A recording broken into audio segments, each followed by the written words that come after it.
Thank you.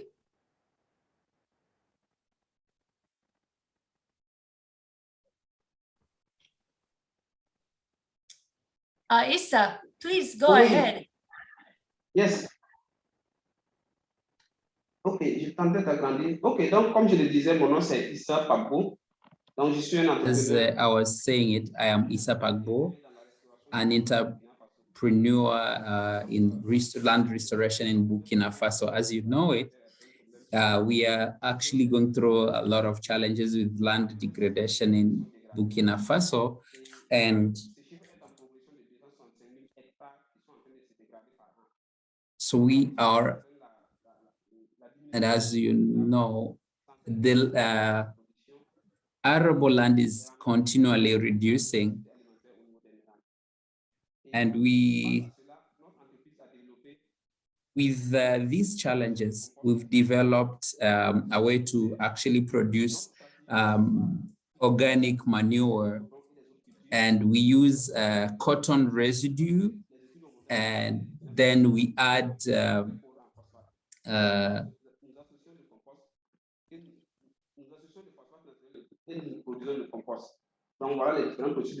so this is the way we are actually producing our organic fertilizer. So in 2 months, we are able to produce our fertilizer in just 2 months.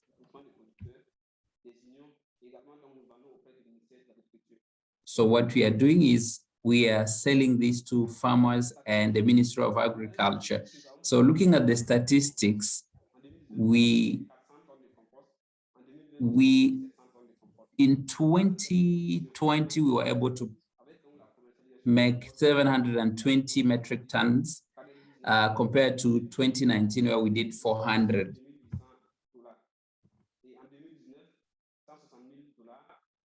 So looking at the numbers, we were able to make 207,000 USD. I'm sorry, his microphone is really bad. So in terms of profits, so this is how we were able to make some profits. So the net profit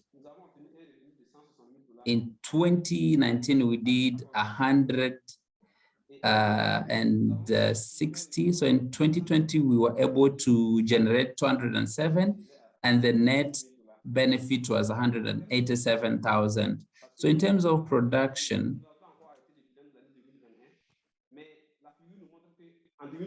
the chart indicates that we've already invested, we want to invest 250,000. So we are hoping that this orange line will be the aggregate, indicating how much you would make. We've realized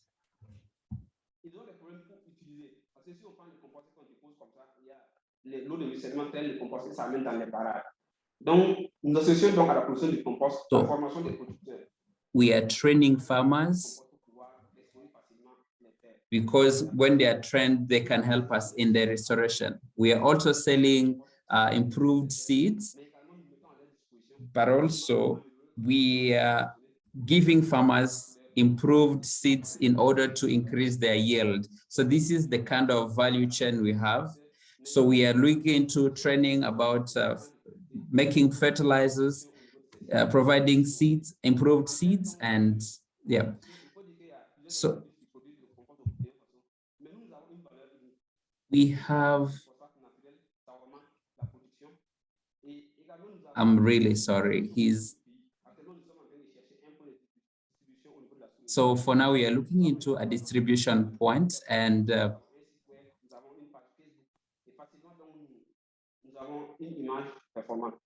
we are actually improving on our business.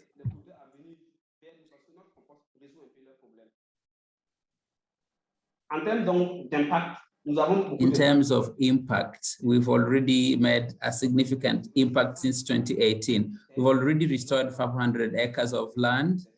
We've already restored land biodiversity. We increased land fertility and improved crop yield from 1.5 metric tons per hectare to 4.5 metric tons per hectare. So we also, in terms of social impact, we've reached 750 small farmers, and 75% of land conflict has decreased, and we've already improved food security for more than 300 households. So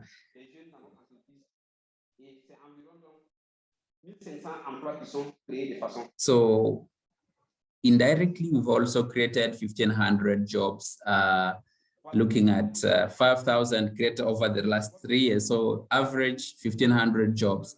So this is the new model we have. And if you look at the land, so today, this is how our technology looks like when you use our fertilizer. I lost him, but I'm really sorry. His microphone has a lot of bass and I can't get him properly.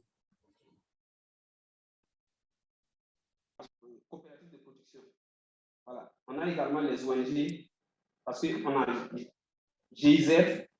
So our economic partners include government, GIZ, 50 farmer organizations, and so on. In terms of technical partners, we already have a laboratory with which we are working, and they certify our fertilizer.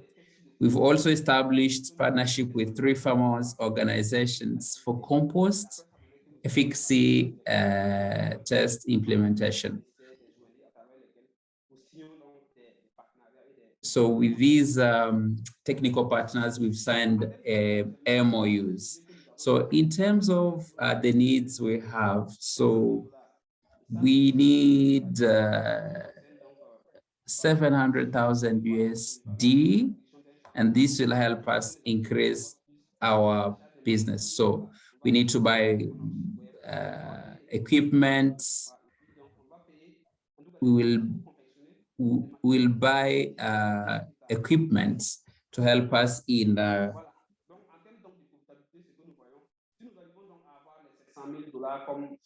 so if we can have these 500,000 US dollars, we can actually make more than 4.7 million turnover in the next 4 years, and we can create more jobs.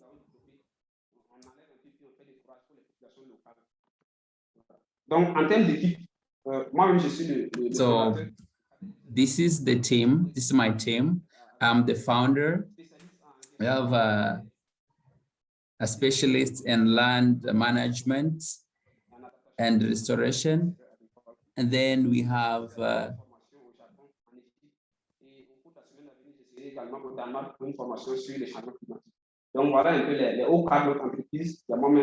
I'm really sorry. His sound is not good. I have somebody in charge of finance and then somebody in charge of production. And this is my presentation. Thanks for your attention.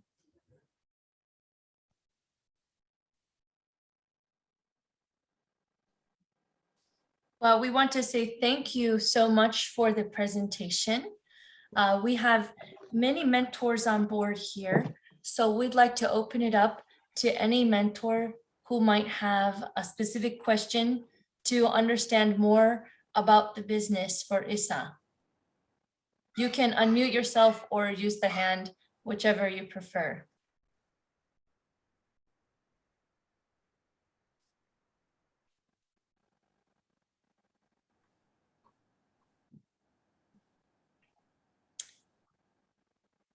Okay, so no one is going yet, so I'll go ahead, fine. If you go to slide 6, that has the, I think, revenue, is that in US dollars or is that in your currency?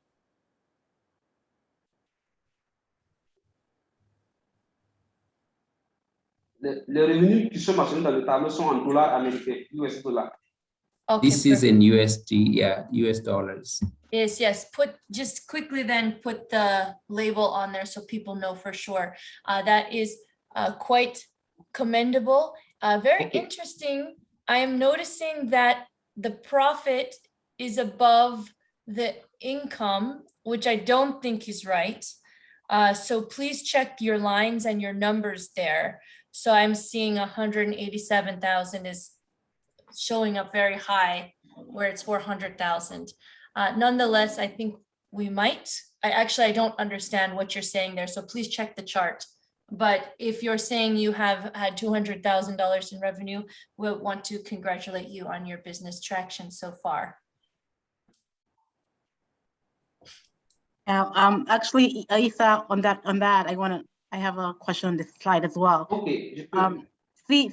Si on a bien compris, vous dites que vous avez fait un income de 207 000 en 2020. So you're saying that you made 207,000 and then your interest, your profit was 187? Sur le slide 6 que Amanda vient de parler. So stay on slide 6, please. Oui, oui. En fait, ici, c'est le graphique que je n'ai pas bien fait. Sinon, normalement, c'est les investissements qui doivent être aussi supérieurs. So I'm sorry, the graphic was, there is a mistake. So we should actually change the order. So it's just an error with our Excel sheets. We made a mistake. 207 000 en chiffre d'affaires. So you invested. 187 000 sur le profit. Donc, vous avez seulement dépensé 20 000. So you put in 207 and then you made 187,000. So all the operations, the entire thing was just $20,000 if you made 187. So for what I have there, we did evaluate since 2018. So if you look at the graphic, the depreciation of our equipment and stuff, everything was actually computed into that. Ici, ça dit revenu. Donc, so it's simple. We really want to understand what is your capital. So what is your capital? If I head it properly, it's 207 for 2020. And then the net profit for the 207, it's 187. Exactly. So you spent only 20,000 USD in your operations to make 187,000. It's a little bit fallacious, kind of. I understand you. So we've invested in previous years, and that's what we're actually looking at that. So what we need, we just need to look into what you invested and what you got out. So the slide there is a little bit confusing. So I just wanted to understand the net profit you made. So if 207 with that, so the net profit, how much is that? So don't say profit, net profit, because it's not a net profit in that way. Thank you. Okay, I've noted it. I will look into that.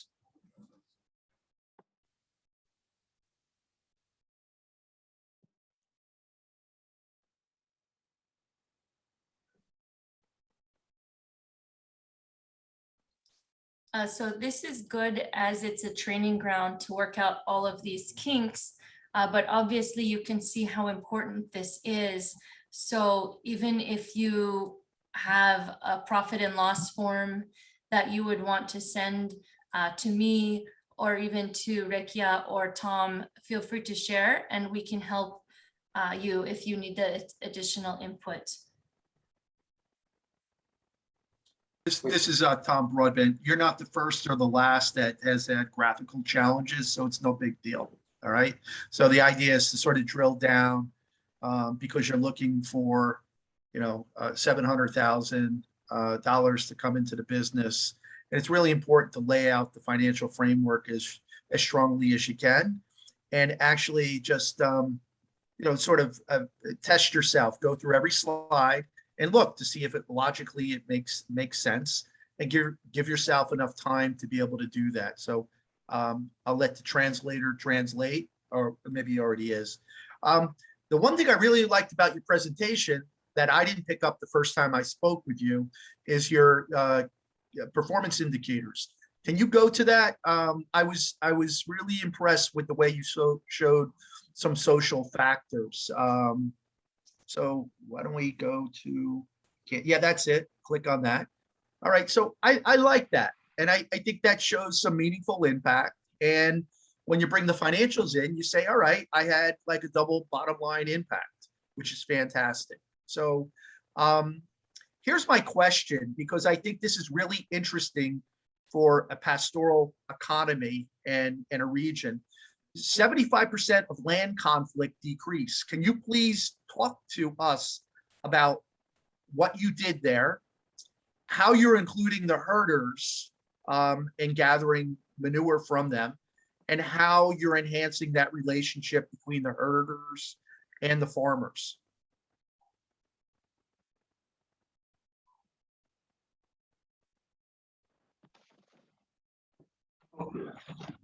Ok, merci. En réalité, puisque avec la dégradation des terres, So with the land degradation, so the small fertile land is really small.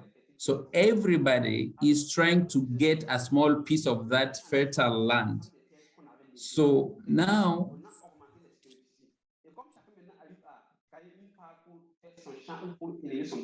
now that everybody is trying to make good their land, so the conflicts are reducing, because before there was a small piece of land restored, and then people would fight for it. Now we are restoring more and more land, and this is actually everybody's producing, everybody's making their own strides, and things are improving. Okay. How much land can you restore next year? Okay, you restored. Alors combien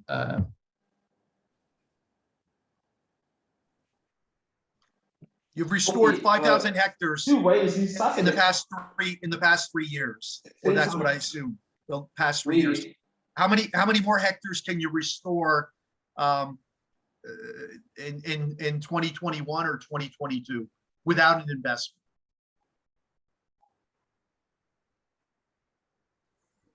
Ok, et actuellement, nous sommes déjà pour l'année 2021.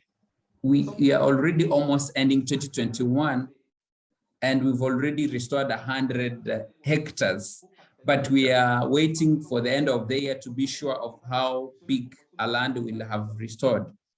Okay. So most likely we may reach 150 hectares of land for this year. Okay.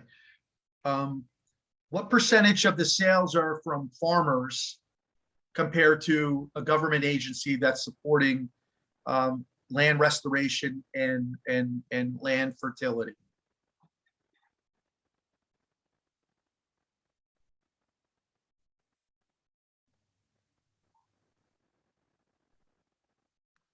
Non, en réalité, il faut dire qu'actuellement, le gouvernement n'intervient pas directement dans l'exploitation des terres. Frankly speaking, the government actually, compared to what they are doing little, actually they are not even involved. So we are the ones doing this land restoration. Are NGOs buying your product, or is it the farmers directly? Alors, comme je l'ai expliqué avant, nous avons plusieurs. As I said it earlier, we have two clients. We have the Ministry of Agriculture that is buying our products. We have technical partners, and then small farmers. And we have cooperatives. And we have so many contracts with different people. And we've already signed more than 20 contracts with different organizations, with the government and other partners, NGOs and other projects. So we are hoping to take that number higher. Thank you. Merci.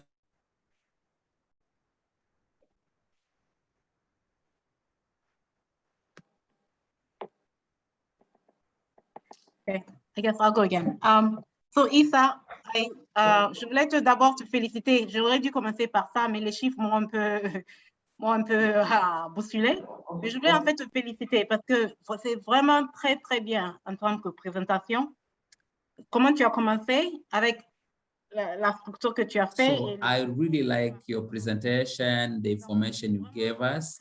It's really a wonderful pitch compared to other pitches I've seen, especially from the Francophone Africa. So I can already see that you've really made a great stride. So congratulations, you did a good job.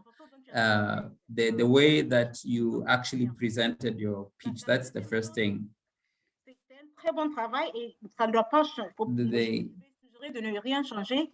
Mais maintenant, I would just say that make sure that you look into your work in a more detailed way and look at the numbers, statistics.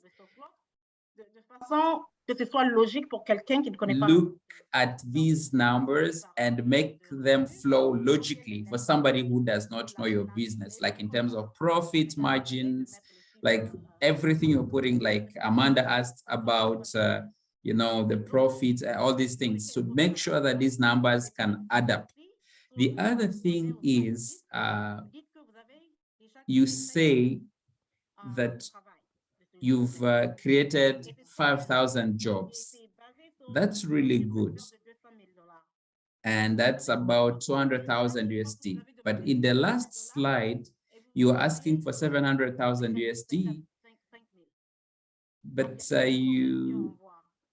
we don't see any progression when you say, like, with 200,000, you've created 5,000 jobs, but with 700,000, you will create fewer jobs. So like there is a disconnect, and that impact, as Tom observed it, you already making an impact. So make sure that there is a correlation between what you're doing and the investment you want. And if it can be supported by like studies, baseline studies, and if you say you are reducing 75% of land conflict, if you've done studies, impact studies, it would be important to have these to back you up, because many enterprises are not doing this kind of impact studies. They just do business and they never do that. But we are impact investors, so we really want to look at that because it's really important for us. And if you can prove that, this puts you in the spotlight and people will be interested in working with you. So if it's not based on studies, that's still okay. You can still say we are working with the Ministry of Environment and we want to be involved into studies and research to actually see what an impact you are making. But that's really important. So that will make you will make you stand out. So kindly look at the numbers throughout the documents, inputs and outputs, jobs you are creating, farmers involved. Look at these numbers, make sure that they correlate. And I am really impressed. And I want to say that your presentation is really good. And it gives me an idea of what your enterprise is. And as an investor, we look into the future, and it seems like you have a lot of information, a lot of data. And so maybe you need this after we actually presented your investment. So try and do your best to explain clearly how this much will generate in terms of output, profits, and every other thing. So it's really good to have those numbers, but it's good to have maybe that slide at the end because it may really help you. Otherwise, thank you very much. It was a really good presentation compared to other pitches we've seen in the past.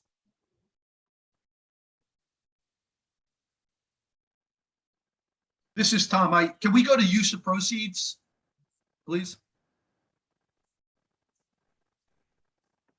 Come again, please. There's a slide, use of proceeds.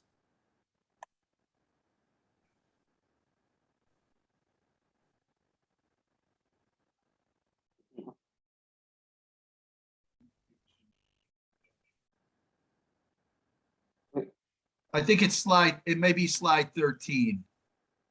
You go to the slide. No, the slide that says how you would deploy the 700,000. I think it. Can you go to slide 13?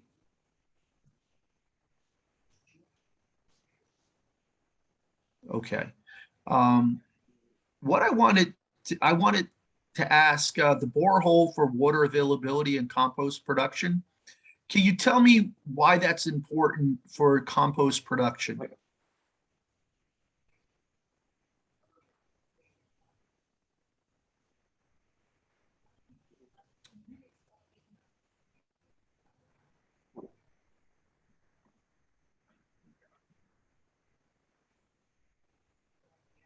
Oui, ok. Merci beaucoup pour l'intérêt de la question.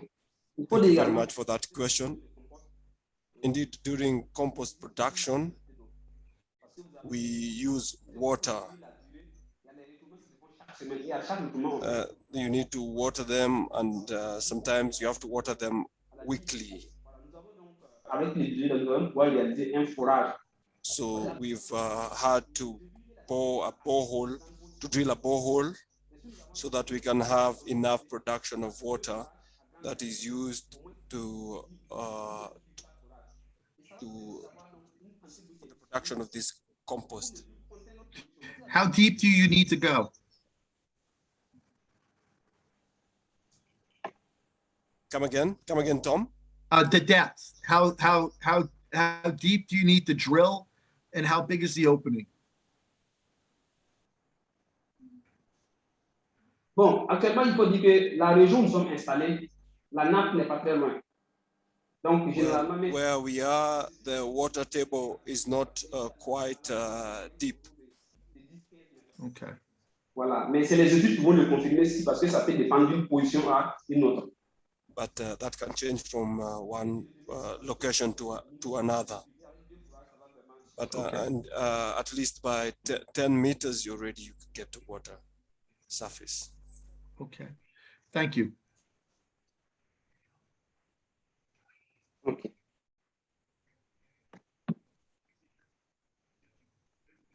Let me see. I think I had a comment to share as well. There's a couple things. I also wanted to congratulate you on the impact, really great. And just in terms of storytelling, I think there could be an interesting opportunity to start with the story. This is stylistic, but the idea of everyone trying to descend on one fertile piece of land, you know, that seems pretty fearful to me. As a Westerner, I would think, doesn't somebody own specific plots of land? So there's some things that maybe Westerners might not understand about your area.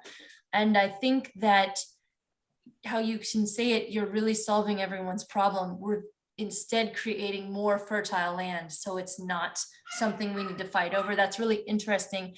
And I heard Tom mention this is my real question. I heard Tom mention the interplay between farmers and herders. So that might be something interesting to bring up as well. I guess that's a comment. But maybe the question is, what is there an interplay between farmers and herders, and what is that like now that your company has come in?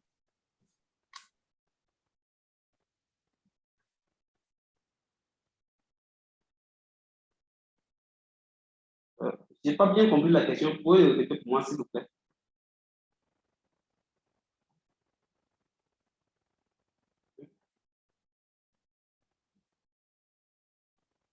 Okay, I think you said you didn't understand the question. My question is just to share a little bit more about on the ground what is happening. Are there herders? Are there farmers? What is the social situation like now that your company is making a big difference?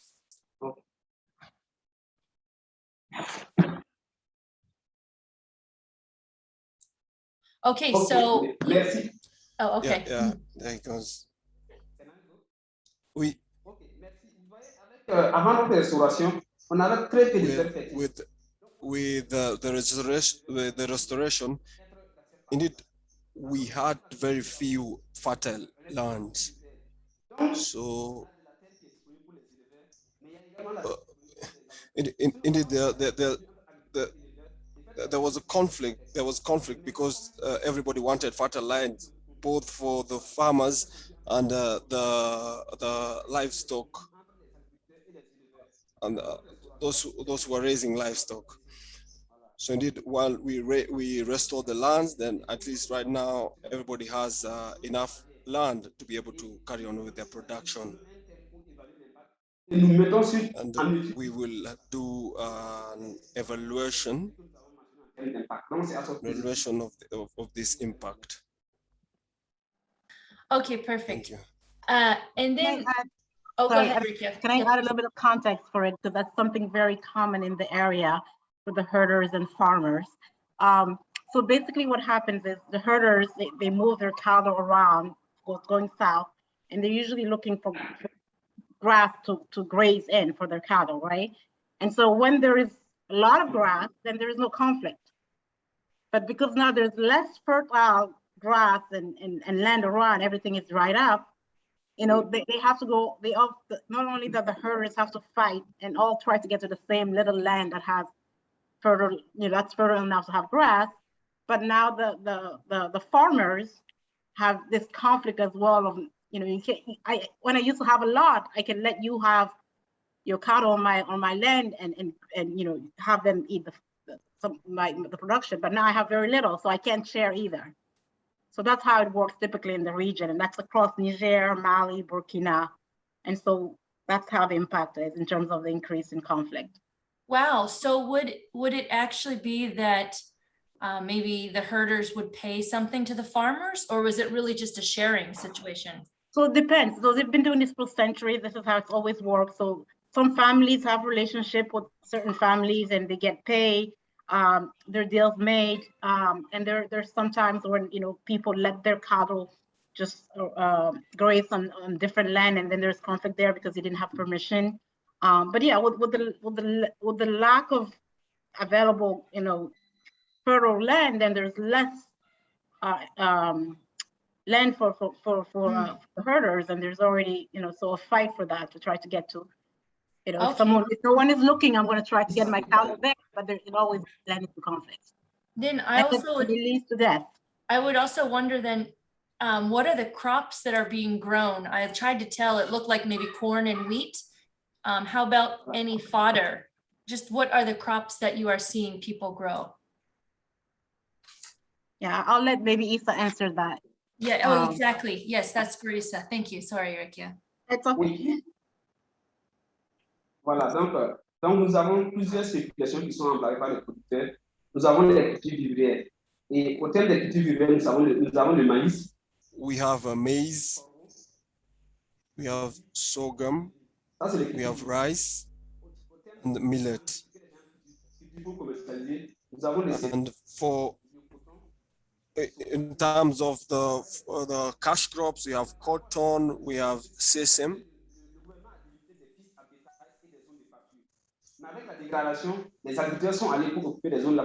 Indeed, there had been a separation of land where livestock can be grazed, but with the degradation of land, these divisions are not being respected. So that's why we're getting farmers getting into the land that they're not supposed to graze in. So this is a bit of the background. Yeah. Thank you. Issa, Tom Broadbent, how many hectares of land are you supporting through your sale of organic fertilizer? We've saw how many hectares you've restored, but can you give context as to how many hectares are taking in your organic fertilizer?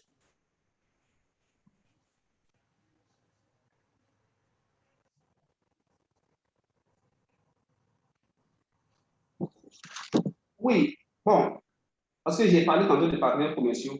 Actuellement, ceux qui utilisent notre compost, nous avons plus de 750 producteurs qui utilisent le compost. We have more than 750 people who are using our products, but there's also those farmer associations that we have contracts. But I guess Tom, but we also need to increase our production because most of the farmers don't have enough money to be able to buy, so that we want to offer sort of subsidies to be able to raise the sales. But I guess, Tom, your question was that you wanted to know the size of those lands? Correct. We've restored 500 acres. Mm-hmm. We're selling X tons of organic fertilizer, which increases the capacity of how many hectares? Okay, let me ask that question. Oui.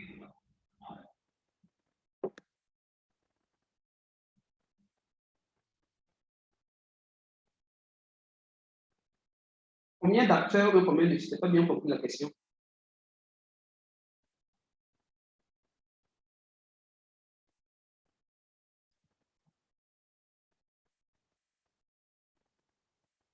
Oui. Alors, donc, les terres qui utilisent notre compost, parce que nous avons les 500 000 terres, les 500 hectares de terres restaurées, chaque 2 ans, ils payent le compost et ils utilisent parce que aussi la durabilité du compost, c'est chaque 2 ans. Mais également, il y a les 150 hectares de terres que nous sommes en train de fertiliser cette année sont inclus. Donc, aujourd'hui, je peux dire que nous avons donc 650 hectares de terres qui utilisent notre compost actuellement. Currently, I can say that we have more than 650 acres of land that is using our compost. Nous allons produire et puis donc livrer maintenant aux producteurs. Parce que l'autre dynamique, c'est les producteurs maraîchers. Avec la demande des produits. And we also looking into farmers, like vegetable farmers, and some of them are testing our products, because we realize that if we use chemical fertilizers, that's not sustainable. Okay. Is that hectares or acres?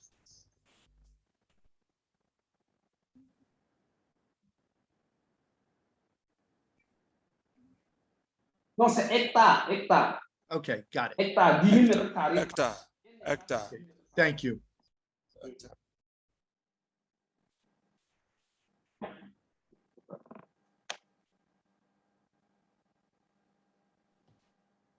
Hi, Isa. Great presentation. I was wondering if going back to the key impact slide, I think it said that you had created 5,000 jobs and were working with 750 smallholder farmers. And then at the bottom, maybe I missed this in your presentation, but you said economic empowerment of 1,500 people. I'm wondering what exactly that looks like, or how those people are involved or benefiting from your business if they're not part of the company directly or not working with smallholders. Are they some of the cattle herders that you're working with, or maybe you could put something a little bit more descriptive there to show that impact? Ok. Voilà, ok, merci. Quand je prends ici les 5 000 emplois qui ont été créés. Well, with the 5,000 jobs, there's first of all those who are in our organization, and secondly, we also have farmers who also participate in our activities, and indeed, studies have also showed that there has been some indirect benefits that these people can get. So these figures are not just limited to those who we employ directly, but there are those who are indirectly involved, and they can also get some employment indirectly. Thanks. I would maybe include that in the slide just to say through indirect benefits such as, and maybe just give 1 or 2 examples. You don't want to have tons of information on your slide so that everyone can read it, but maybe just a couple of words there to show what those indirect benefits are, because I think that would be really interesting and people would want to know what those are and how the community is benefiting in other ways besides just the number of jobs that are created in the smallholder farmers that you're working with.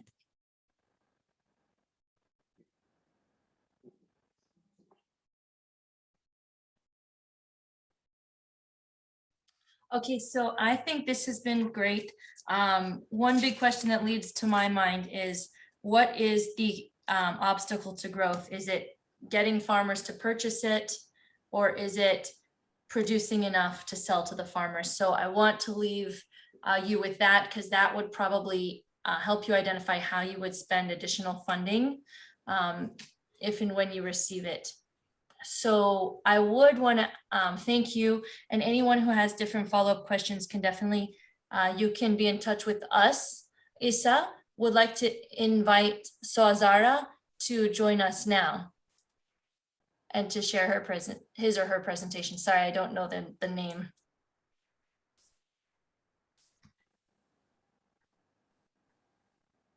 Soazara, are you able to speak with us? Yes, hello. Can you share your Oui. slides? Oui, oui.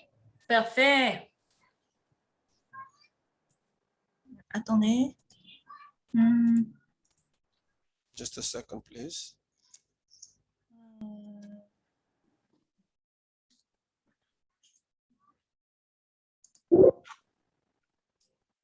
Attendez. Je n'arrive pas. Ok. Attendez. Là, est-ce que vous voyez là?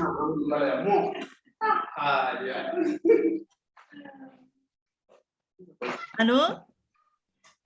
Hello. Oui. Est-ce que vous m'entendez là? Can you hear me, please? Yes. Can you tell her to put to presentation mode if possible? Yeah. But maybe it's okay. Yeah, maybe it's okay. I think we can see. Okay, go. Ok. Attendez. Ah.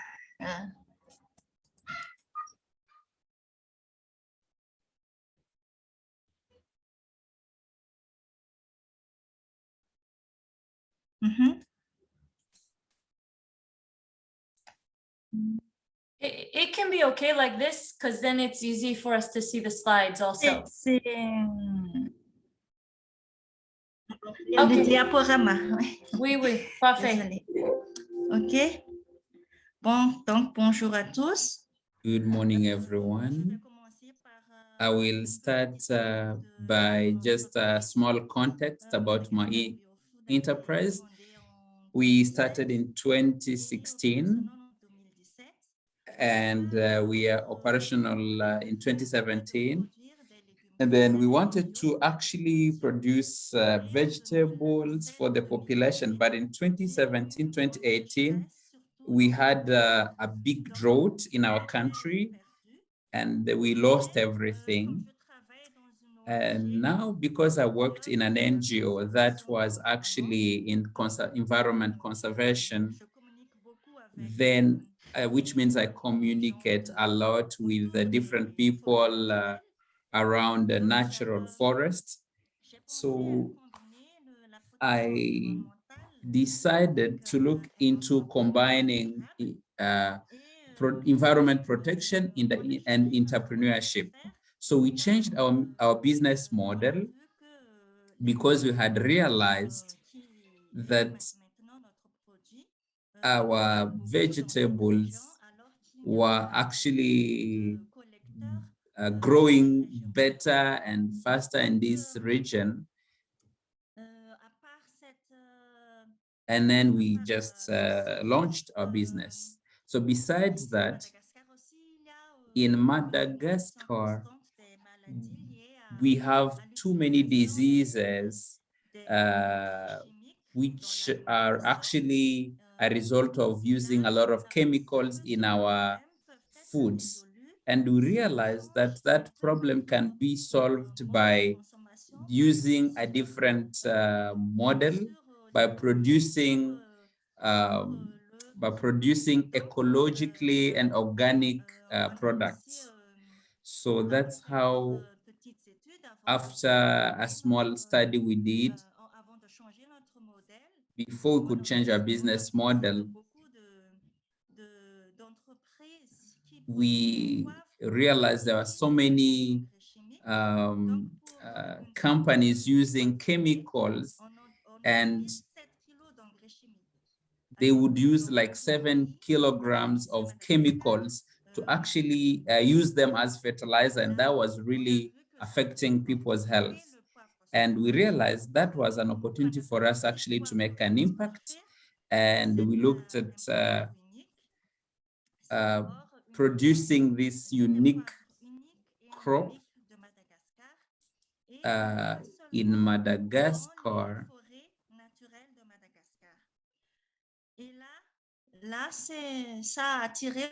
So these actually attracted a lot of audience, and we changed our business model, and we started now producing this pepper, natural pepper from Madagascar. So in 2020, when we actually launched our company, in 2019, first of all, we tried to train young people. For example, if you look at that, we trained young people to collect this pepper. So we would take wild pepper and bring them, and then we would teach them how to cut them in a more professional way, and then collect the seeds. And then we had to train these young people. First, we started with 18 for the collection, that to collect these pepper. And we started working with women. You can see, for example, the post-harvest process. We work with women. As you can see, we have the heated product, and everything was being done traditionally with hands. But also in the beginning, we worked with women who are paid in a seasonal kind of a way. So you can see women who are collecting, drying, and then you can see the whole chain. So for this year, we have not harvested yet, but we are already planting with local municipalities, and we are working with local cooperative just to plant these pepper seeds. In 2019, we started with 7 hectares of land, and with the money we collected, we started, even if it was hard.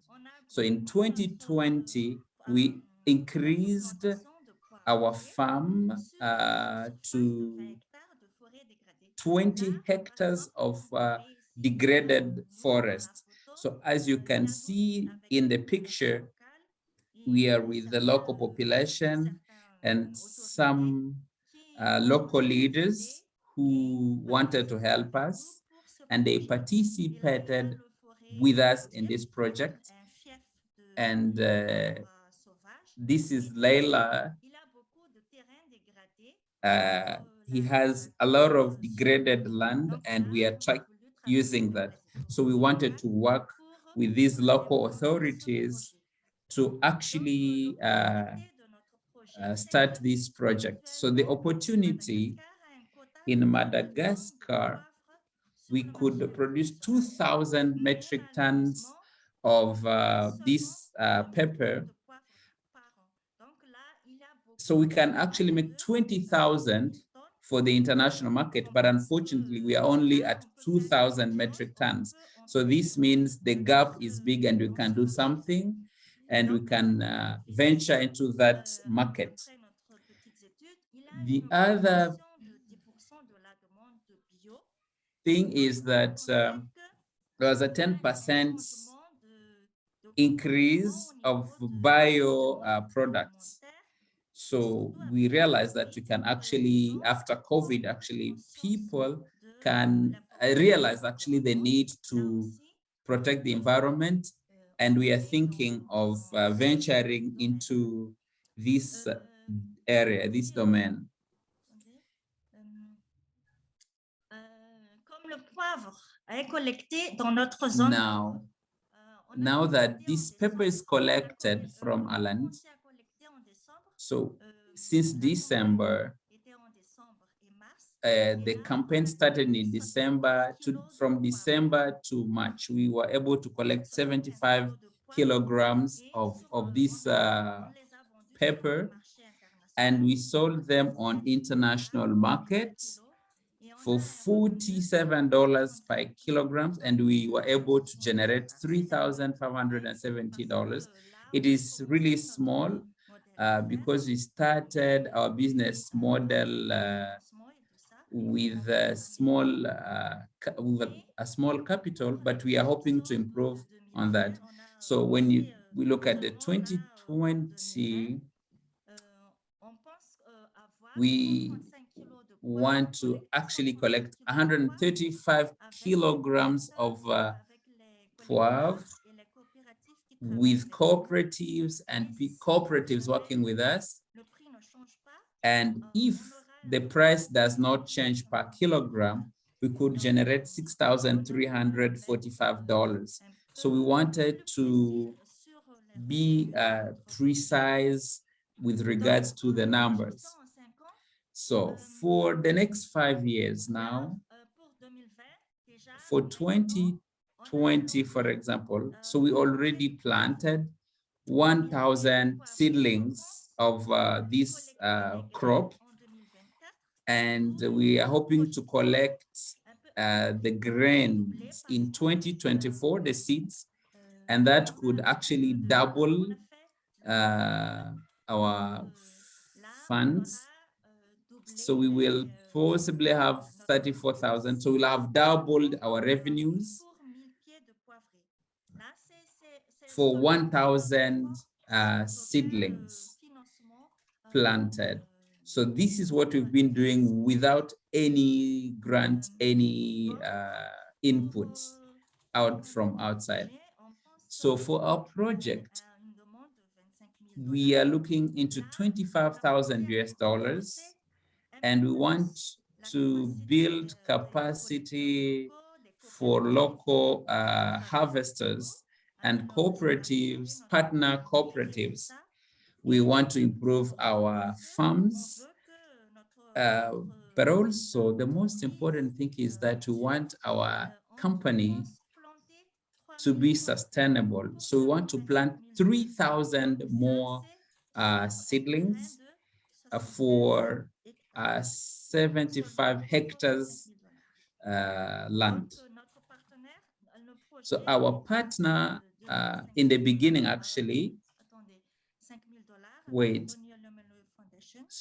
so we had the Tony Elumelu Foundation with $5,000, and then there is a local NGO working in conservation, and these are working with us to sensitize people on this project and environment protection. So for the team, I am the one who actually started the company. I have a master's degree in conservation, and that is Wilfried, who is an agronome technician, engineer, who is trained in, and he's also in quality assurance for our products, because we have to follow certain processes to make sure that the quality is not compromised. And we have our communications expert who has a BAC +3. That's like a bachelor's degree, I think, or a master's. So that's my presentation. Thank you. Yes, a hearty thank you to Salazar for presenting that to us. It was great to get to learn more about the company. And let me see, perhaps to get things off, I have a technical question, which is, are these plants found wild throughout the forests of Madagascar? Or what is the need to plant additional plantations? That's my first question. Thank you.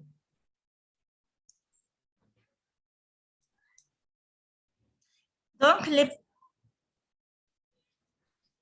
les plantes là ne se développent que dans les forêts naturelles. Donc, c'est So là. they can only grow in natural forests, because currently studies have not been able to actually, no studies done to see if they can be grown outside of natural forests. So in order to protect forests, these seeds have to be planted in the forest or around forest, just in order to increase to protect these degraded forests.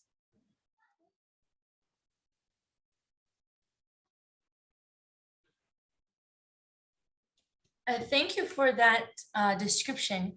I think that adding a slide to educate us on the trees and its benefits would be useful, because it's a tree that no one outside of Madagascar knows. So if you have a big picture of one tree and you can say grows only in or around forests, it takes 3 years to produce pepper, any kinds of educational tips you can give to anyone outside of Madagascar would probably help.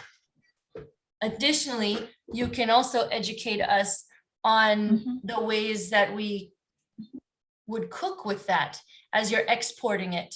So I also have the question of which countries are you exporting it to, and add that into your slides. But also, yes, share now, which countries are you exporting to? OK. Actuellement, on exporte en France. Currently, we are sending this product to Switzerland, Norway, and France. So Norway, these are countries working with us. We have clients there who would say they have worked with us in the past, but we want to add, how would I put this? We want to actually sensitize more clients from other countries, because these 3 countries are not enough. But see, we need also to have the quantity, enough quantity. So we want to improve, to work on our marketing strategy, because we are only using Facebook and that's not enough. So we need to actually revamp our marketing strategy to make sure that more people know about it, and maybe change how people see this product.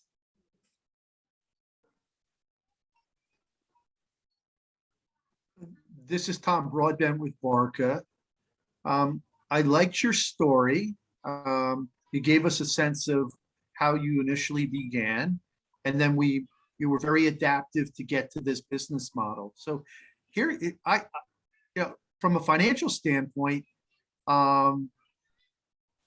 this looks really good because you're getting more per pound than people get for coffee. It seems to be the epitome of sustainable farming because you're intermixing and planting in the wild. Many people don't know about Madagascar.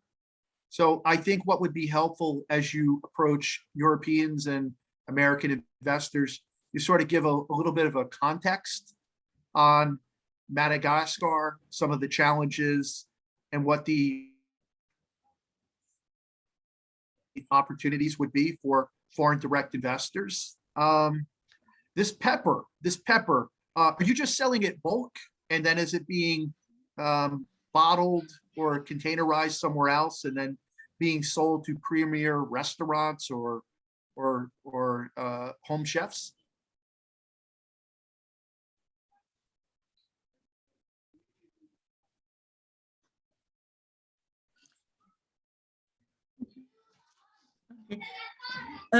Actuellement, on vend en gros parce que là, c'est surtout pour l'exportation. So currently we sell in bulks because we just export.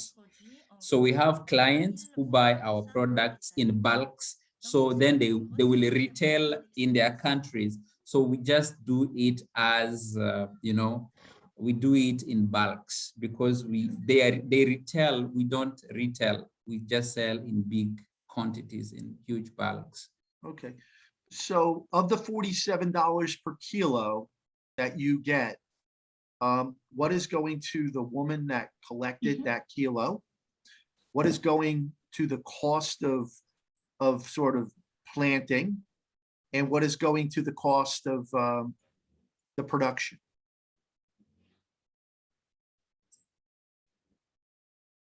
Mhm.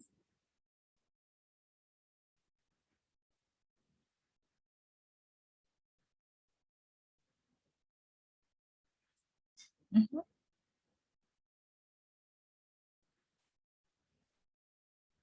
Donc, pour 45, c'est un peu petit parce que So the price is still small. It's $47, of course, per kilogram. So we use about $5.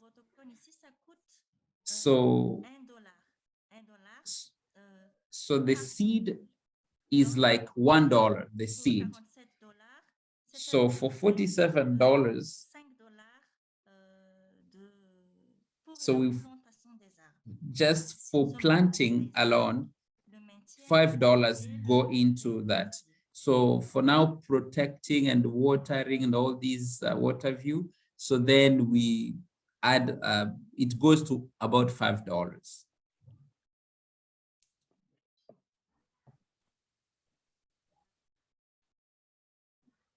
Okay, so how much are you paying the woman to gather, the women or the collectors to gather pepper of that 47? How much are they getting?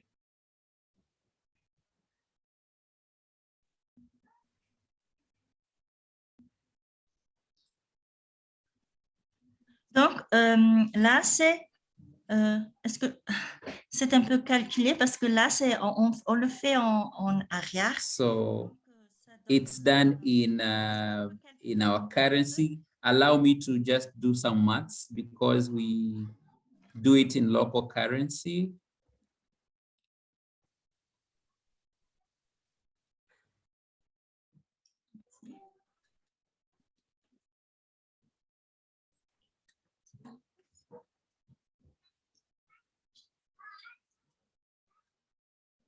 Donc, ici, le coût de la main-d'œuvre, c'est de, par mois, je dis,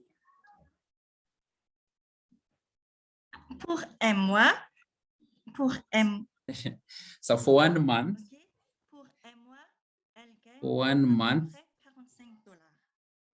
the labor is almost $45. So the labor for a whole month, a woman will make $45. C'est le coût de la main-d'œuvre ici en And France. how many So- kgs does she collect in a month?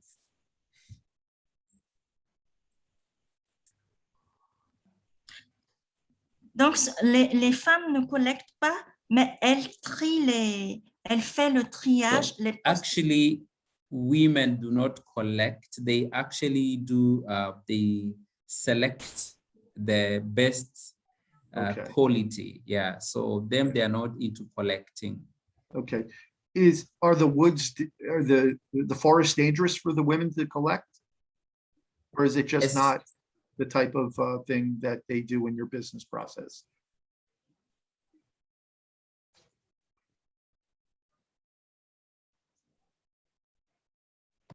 Oui, c'est un peu dangereux parce que déjà, It's dangerous for them à l'intérieur de la forêt, because it's inside the et, forest, il peut y avoir aussi des, and there could be peut-être also des serpents, ou maybe snakes, some wild animals, scorpions. elles ont peur. So Et aussi, women are a little bit les scared of being in the forest, but also they can't climb up pas the comme pour trees. les femmes de monter So sur les it's not a arbres. common thing for women to climb trees in Madagascar. It's like a taboo in our culture. Women don't climb up the trees. So we prefer to work with the youths who can climb up these trees to collect the product.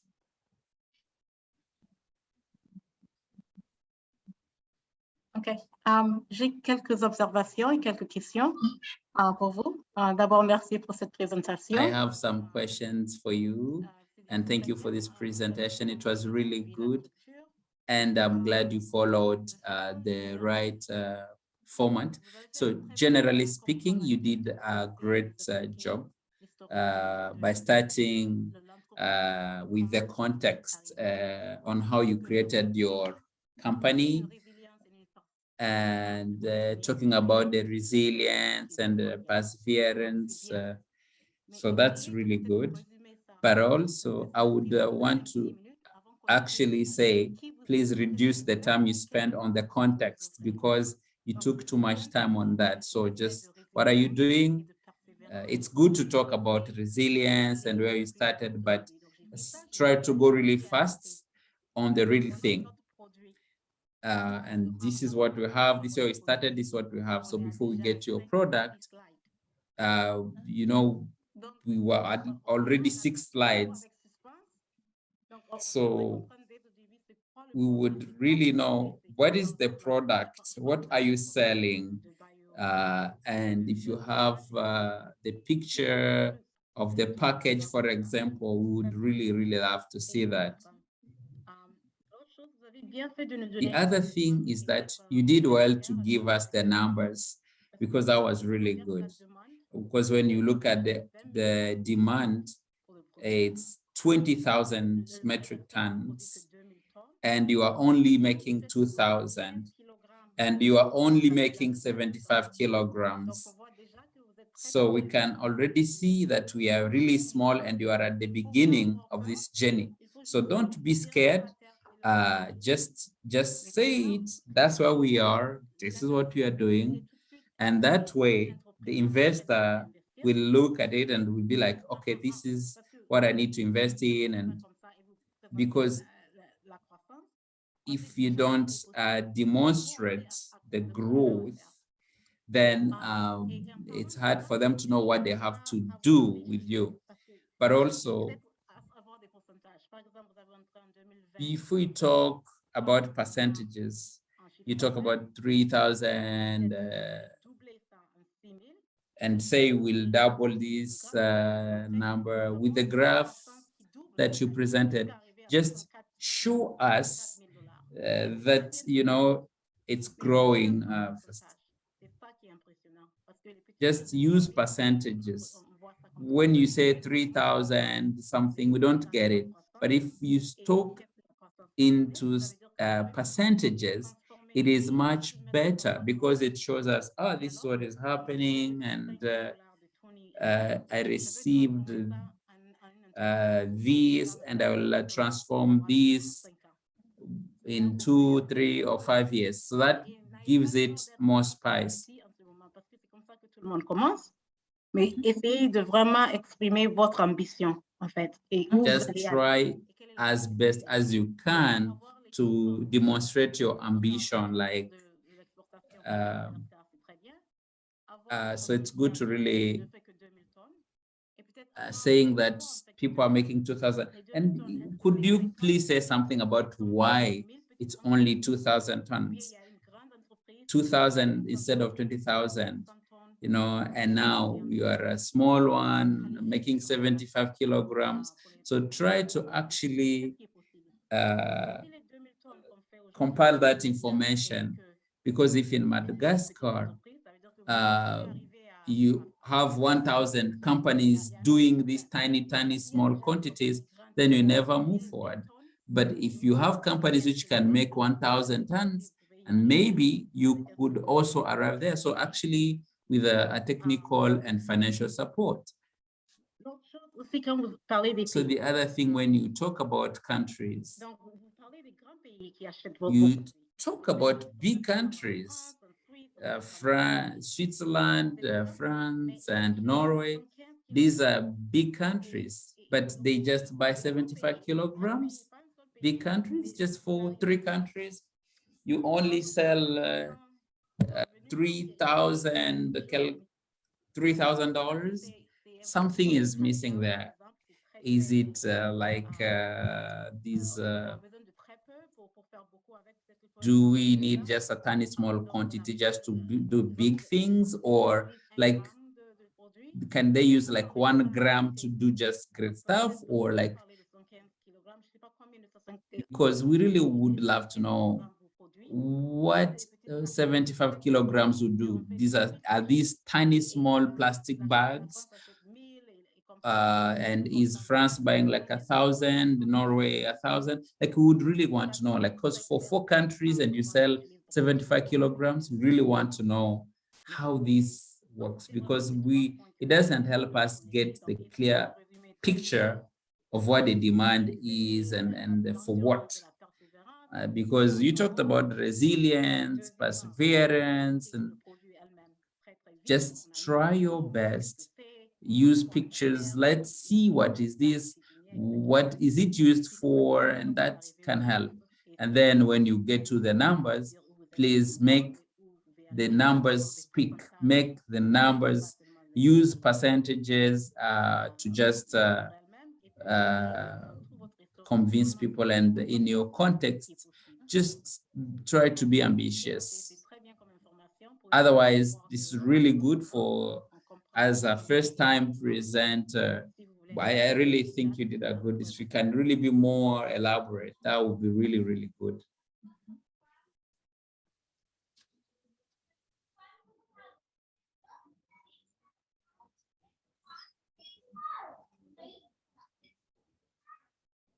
Well, these were some really great ideas.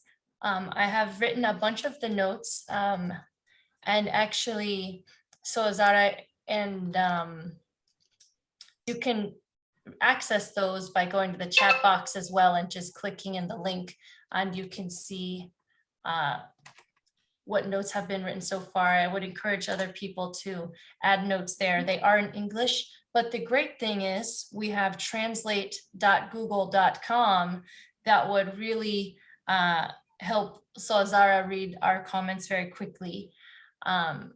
So I would say an overall takeaway from this presentation is we're very excited to learn about this product. It turns out that one of our mentors, Bedanga, had heard of the plant before under another name called Tissipiferi. Never heard of it, but it turns out people have. So it's something that is there. And obviously with these specialty foods, yes, getting the marketing down would be correct.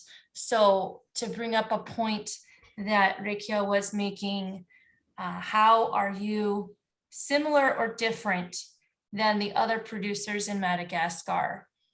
And if you're similar, that's okay, but you might think, how can you differentiate yourself? And it might be through storytelling, keeping track of those social and environmental impact indicators. So similar how we saw Cadel, the previous presentation had a list of the different factors. You can start off as simple as that and build your stories from there, really focusing on the before and after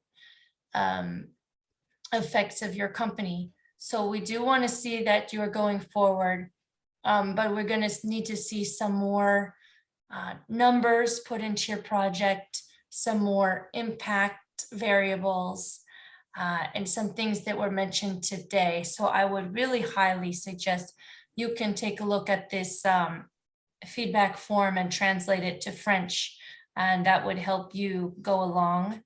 And as far as creating your deck, refer back to Looney's presentation about creating the deck presentation on Mighty Networks. Yeah, Amanda, I have a quick question. Oh, yes, The please. 40 the $47 a kilogram, did that include shipping to Norway or shipping to France? Or is that just, you know, the cost of the product and then the buyer's paying for shipping? Est-ce que vous pouvez répéter parce que je n'ai pas entendu le français?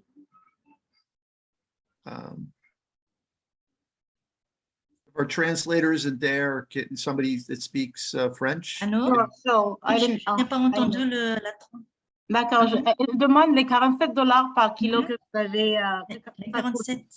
$47, oui. Est-ce que ça inclut le coût de transport en France et au Norvège et les autres pays que vous avez? Ou bien c'est seulement le coût brut de l'achat? Allô? Oh, is he there? Is he back? Oui, je n'ai pas entendu votre question. D'accord. Je vais répéter la question. Vous m'entendez?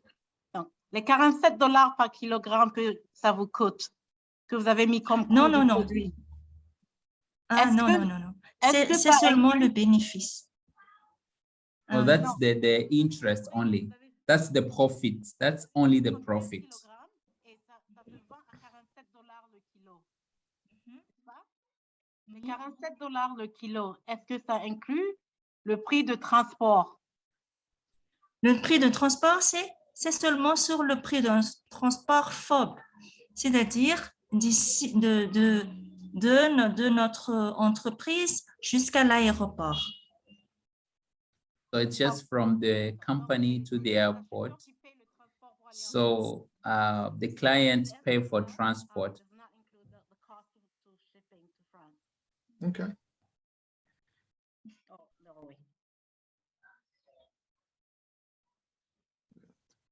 Thank you. I'm very intrigued by the size of the market, very intrigued by the margin. Don't know if it fits in with what we do at Barca, but you know, it's quite amazing. You know, you don't need to buy land. You just need to plant pepper trees. It's sort of like the coffee business. And apparently the world doesn't know about this Madagascar pepper. And it's phenomenal if it's really helping the people and there's no conflict about protecting your pepper trees in national land. I'm intrigued by it very much. And I can tell that you've sort of latched into something unique. And I think developed countries or, you know, GA countries are buyers because this is very helpful. So thank you, everybody. I think that was a good closing remark. We are at time. And before we leave, I think I'd like to invite, if so, Azara would like to say any questions or remarks for the panels here.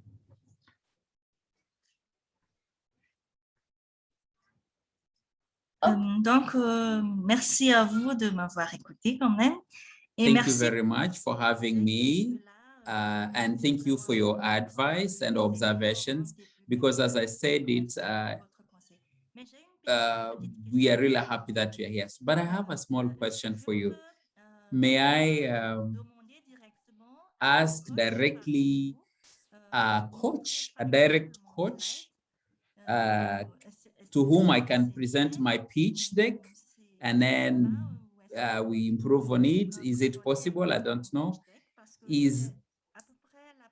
because this is my first time or the second time I'm just presenting, just my first time to do this kind of presentation with great investors like you. So is it possible to have a coach? Oh, ce n'est pas, Madagascar, c'est un peu loin pour nous, pour notre. Madagascar is a little bit far from us, but he's touched, and when he's touched, we know we work together, and I know him. So I will be the volunteer. I will make sure that I work with you on this PowerPoint presentation, because there are so many things we can do, and we will definitely help you to improve your pitch deck. So, yeah, so Zara, you have an incredible aura and a presence, and congratulate you for bringing in your community and creating jobs for people. It radiates from you, okay? And that in itself is a win. You know, creating a business win for yourself and everybody else requires a little more work. The fact that you got through WRI and you've been part of that program means something. So you have very good days ahead of you. And what I would do is I take this as a very positive first experience to talk to some investors, share it with your downstream, your teammates, and let them know. People around the world now know what you're doing, and it's meaningful. Now, how to get there from a sustainable business plan will require. I think part of getting together here is about building a team, formally, informally. And when I look at everybody's last names, like Gronkowitz, Broadbent, we put together a good team and a football team. So I think idea here is, you know, how do you leverage that? And I think the fact that you had the confidence to come back and say, hey, can I get a coach, is a really good sign. So you have to ask for help. And if you come from a very authentic, sincere point and say, I need a little help, people are willing to help you. So good luck. And the next thing I want to share is that we're going to be having a series of 3 pitch practices in October as well.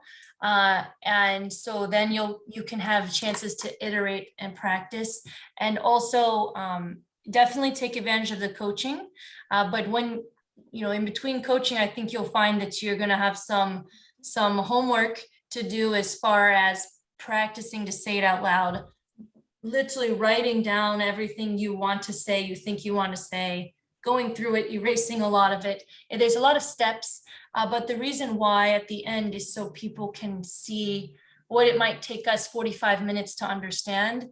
They can understand it quickly so that you can then start to have those conversations about, hey, so how can I get $10,000 to go to my next level?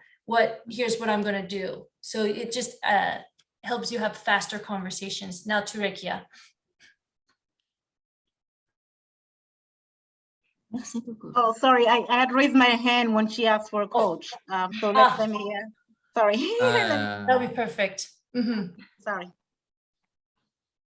And so I think we can just say thank you all so much. We'll have additional sessions next week. There'll be, the rest of our sessions are going to be in English, and everybody is invited to join. They're the same time every week, Tuesdays at this time, whatever hour it is for you. Wait, I have a quick question. I'm confused. Oh, yes. I see Isa, but the name says Romeo. Isn't that Isa? Is that Isa?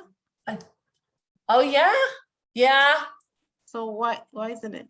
Is Romeo logged in? Because this whole time I thought it was Romeo that was logged in. Okay, so it's just. I don't know. I think they're let's- co-founders.